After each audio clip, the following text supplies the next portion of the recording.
réunion du Comité national économique et financier, CNEF, du Congo pour l'année 2025 s'est tenue le 21 mars à Brazzaville sous la présidence de M. Christian Yoka, ministre des Finances, du Budget et du Portefeuille public.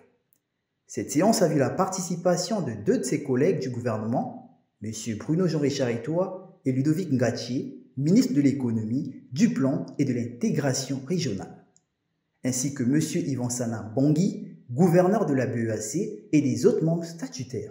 C'est pour cette raison que j'invite le secrétaire général de notre comité ainsi que toutes les parties prenantes à finaliser dans les meilleurs délais les réformes en cours. Je voudrais particulièrement insister sur l'opérationnalisation de la médiation financière dont les textes ont été adoptés et publiés. Cette réforme est essentielle pour le renforcement de la confiance des acteurs économiques et la facilitation des relations d'affaires entre les institutions financières et leur clientèle. Au cours de cette réunion, le comité a pris connaissance de la conjoncture économique internationale, sous-régionale et nationale pour l'année 2024, ainsi que des perspectives pour 2025. Il a également examiné l'évolution des modes de financement de l'économie congolaise au cours de la période sous revue. Au cours de cette séance, le comité a d'abord pris connaissance de la conjoncture économique internationale, sous-régionale et nationale au titre de l'année 2024, ainsi que des perspectives pour l'année 2025. Ensuite, il a examiné l'évolution des différents modes de financement de l'économie congolaise au cours de la période sous revue.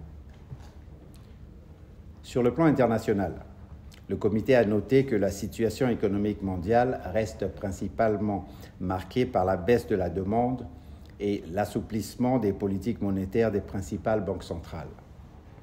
Ainsi, les perspectives de l'économie mondiale, publiées en janvier 2025 par le Fonds monétaire international, estiment la croissance mondiale du PIB réel à 3,2% en 2024 contre 3,3% en 2023.